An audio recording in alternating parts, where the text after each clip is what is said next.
Oke, good morning. Ketemu lagi dengan gua Rifki RM. Rifki RM tuh Rifki Ramdan Maulana. Udah lama banget gua nggak bikin video YouTube ya. Kebanyakan di Instagram. Cuman di Instagram juga udah agak jarang sih. Jadi gua mau coba lanjutin lagi sharing di YouTube. Baru dikit sih. Sebenarnya dulu tuh targetnya sering ya, seminggu satu lah minimal. Cuman gak kejar juga gitu karena butuh konsisten. Oke. Banyak kejadian yang selama ini dari terakhir gue upload video YouTube, banyak kejadian yang terjadi khususnya di bisnis kuliner. Tapi mungkin akan gue sharing yang kejadiannya langsung relate sama gue gitu, karena ya tetap kalau Rifki RM bikin video itu pasti ngebahasnya tentang bisnis kuliner, mau apa lagi. Jadi gue ini kan sebenarnya dibilang sudah lama di industri kuliner, iya. Mungkin hampir sekitar 14 tahun di bisnis kuliner. Gua dulu ngebangun sekolah bisnis kuliner. Terus gua pernah bikin venture builder khusus bisnis kuliner. Terus gua pernah bikin startup bisnis kuliner, dan semuanya itu hampir selama 14 tahun mungkin 75%-nya itu experience gua di edukasi bisnis kuliner, selebihnya di operatingnya. Nah, jadi kalau sekarang orang-orang tuh bilang gue konsultan, ya mungkin oke lah. You can call me consultant, advisor ya. Tapi pada intinya gue sebenarnya mempunyai visi besar, itu adalah membangun suatu hub ya, membangun suatu hub yang fokusnya di industri bisnis kuliner. Hub itu berarti kita tuh bisa ngebantu pengusaha kuliner itu dari mana-mana gitu, dari advisory-nya iya, dari operatingnya iya, dari konektivitas ke berbagai halnya iya gitu, banyak. Jadi gue sebenarnya cita-citanya mau ngebangun perusahaan hub sih, yang lebih besar daripada yang pernah gue bangun. Nah, semakin kesini itu jadi makin banyak juga orang yang nge-DM di Instagram atau yang masuk ke WhatsApp gue atau teman-teman gue yang minta tolong dibantuin bisnis kulinernya. Jadi kemarin gue tuh dateng visit ke salah satu restoran, orang yang minta bantuan gue untuk dibantu bisnisnya. Jadi dia bisnis kuliner restoran, tapi mungkin gue nggak akan sebut nama restorannya ya. Dia baru jalan hampir 1 tahun, cuman ya gitu, redup ya, banyak kesulitan. Mungkin backgroundnya bukan di kuliner, tapi dia mau mencoba ke situ. Ya orang sih kalau manggil gua atau ngontak gua pasti butuh bantuan di bisnis kuliner ya, atau butuh dihubungkan ke seseorang yang dia butuhkan gitu. Nah, jadi setelah gua datang memang nggak terlalu jelas juga restorannya apa. Makanannya sih enak, cuman dari segi positioning, targeting, segmenting, branding, ya mungkin orang itu tuh mungkin memang nggak fokus di situ atau nggak lihai di situ. Orang kira kalau masuk bisnis kuliner itu kewajibannya hanya bikin makanan enak, padahal enggak. Jadi makanan enak itu suatu kewajiban, tapi itu hanya tahap awal untuk membangun bisnis kuliner. Gitu. Jadi makanannya sih enak banget ya, makanan-makanan restoran yang sudah tidak diragukan lagi lah. Ayamnya enak, sambalnya enak, minumannya enak, tempatnya juga sebenarnya enak. Cuman pernah nggak sih kalian datang ke suatu restoran yang semuanya enak tapi kayak bingung gitu mau ngapain atau mau makan apa di situ? Ya kan? Akhirnya karena kebingungan itu, jadi kan tidak tercerminkan ini tuh restoran apa. Ya tidak menarik perhatian orang juga untuk datang. Nah, jadi sebenarnya masalahnya di situ. Gue tidak meragukan sebenarnya kalau orang Indonesia atau UMKM di Indonesia bikin produk makanan itu luar biasa enak banget. Orang Indonesia itu gila. Setiap kota itu punya makanan tradisionalnya, setiap provinsi, dan enak-enak. Indonesia tuh the best food in the world ya. Kemarin gue ke Palembang, ke Pekanbaru, makanannya enak Pekanbaru ya. Nah cuman kan jualan atau bikin restoran itu kan nggak cuman ngebahas makanan. Nah ini dia masalahnya di sini ya. Jadi setelah gue datang, gue makan aja sejam, gue duduk di situ sejam makan, sebenarnya udah kebayang problem utamanya itu di mana.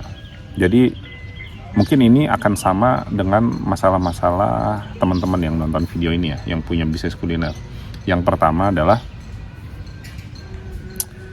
setelah bikin produk makanannya enak, kita nggak tahu mau jualnya ke siapa ya.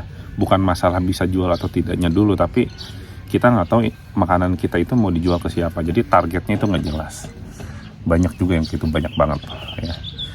Gue jelaskan sedikit bahwa kalau kita jualan, buka restoran, harus tahu target market siapa. Dan coba list down beberapa target market, nggak cuma satu.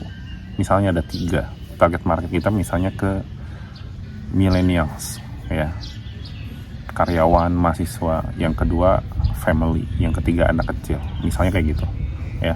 Tapi tetap konsepnya untuk menjual suatu produk, kita tuh nggak bisa mass market, artinya langsung menghajar 3 target market yang tadi gue sebutkan. Harus fokus ke satu dulu. Misalnya yang pertama tadi mahasiswa atau millennials, fokus dulu ke situ ya, fokus dulu ke situ, bangun brand yang bagus ke situ, bangun marketing plan yang bagus ke situ, bangun produk dan harga the best untuk masuk ke target market yang pertama itu.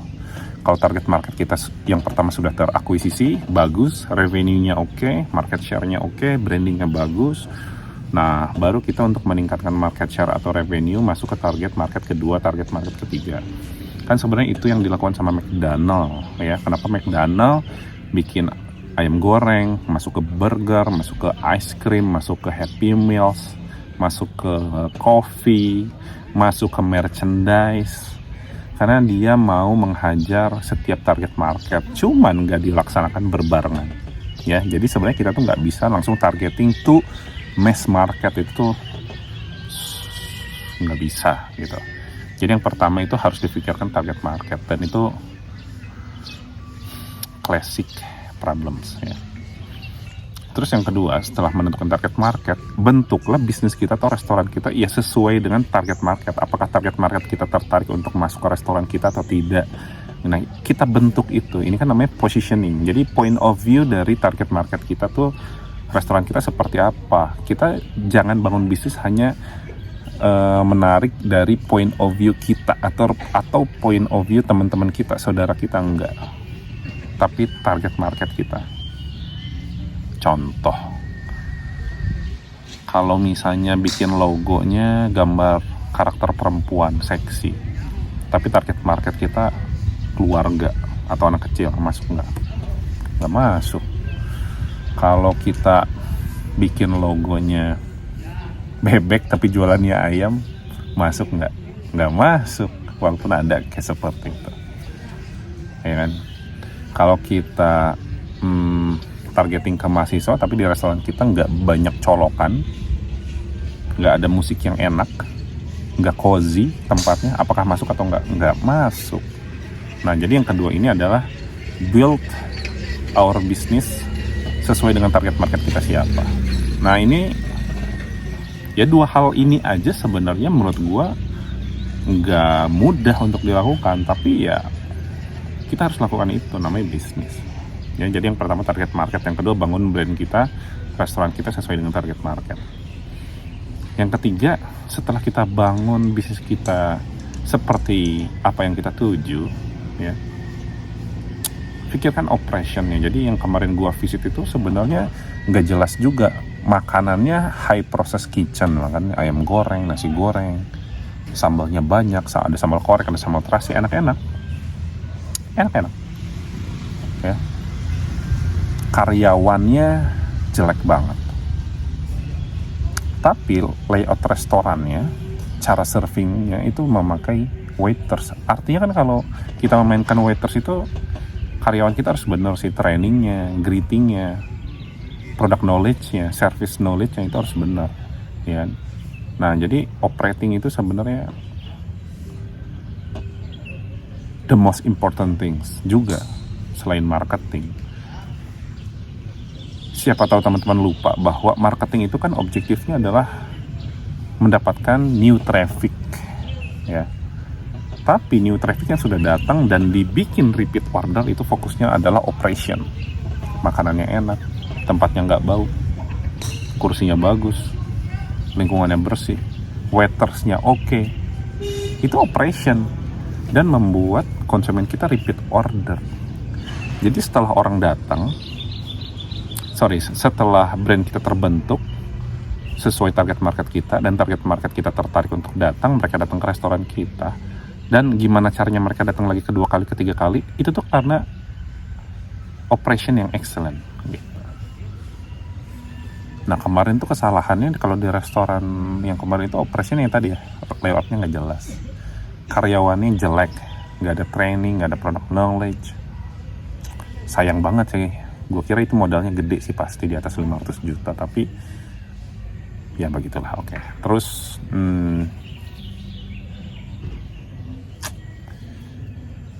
karyawan itu adalah frontman sebuah restoran, ya. Jadi karyawan itu harus mempunyai soul of the brands, soul of the company, soul of the products, soul of the service. Karena karyawan itu adalah orang yang mengirimkan soul brand kepada konsumen, apalagi restoran, nggak cuma makanan. Makanan itu dihantar oleh waiters, karyawan gitu. Cara pegang itu menentukan semuanya. Jadi kalau seorang waiters atau runners, cara megang mangkok atau piringnya salah, itu bikin orang itu berpikirnya itu kemana-mana. Jadi langsung mikir produknya nggak higienis, nggak bersih, nggak enak ya. Contoh misalnya kalau kita megang, misalnya ini barat mangkok nih, terus kita megang, waitersnya tuh megang dengan cara kayak gini. Biasanya tuh yang nggak tahu itu jempolnya bisa masuk ke sini nih. Kita nggak tahu di jempol ini tuh kukunya bersih atau enggak, bekas megang apa, habis ngupil dan lain-lain. Even kalau itu bersih, tapi kalau konsumen melihat, konsumen kan nggak tahu tangan kita bersih atau enggak, ya kan? Itu langsung persepsi terbangun. Jadi ada cara megang, waiters itu ada cara megang, gimana caranya megang mangkok yang benar dan lain-lain. Itu operation, ya. Itu operation excellent. Nah jadi gua nggak tahu karena kemarin si ownernya itu baru manggil dan gue visit.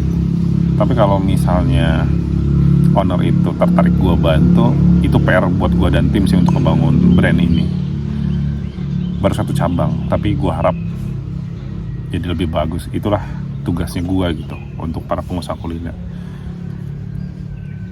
Ngebantu bisnis yang sudah jalan dengan ngebantu orang ngebangun bisnis dari nol itu beda. Sensasinya beda, kesulitannya beda. Menurut gue lebih sulit yang ngebantu di tengah jalan, lebih sulit itu. Nah itu tadi hal-hal itu tuh sebenarnya menjadi poin-poin pelajaran buat kamu yang nonton video ini. Jangan sampai lah bisnis kuliner seperti itu. Tadi yang pertama harus punya target market yang benar, ya. Tidak boleh mass market, jadi harus targeting niche market, ya, step by step. Yang kedua harus bangun positioning, jadi POV bisnis kita di mata target market kita seperti apa, karena ini yang bikin menarik orang untuk datang ke restoran kita, ya. POV-nya bukan POV kita. Yang ketiga operation, jangan salah layout, jangan salah hiring karyawan, jangan lupa trainingnya, product knowledge, service knowledge, brand knowledge, ya. Tumbuhkan culture dan soul kepada karyawan, ya. 3 ini it's not the simple things, I know, tapi harus kita lakukan dan ini very very important and useful for our brain, apalagi di tahap-tahap awal.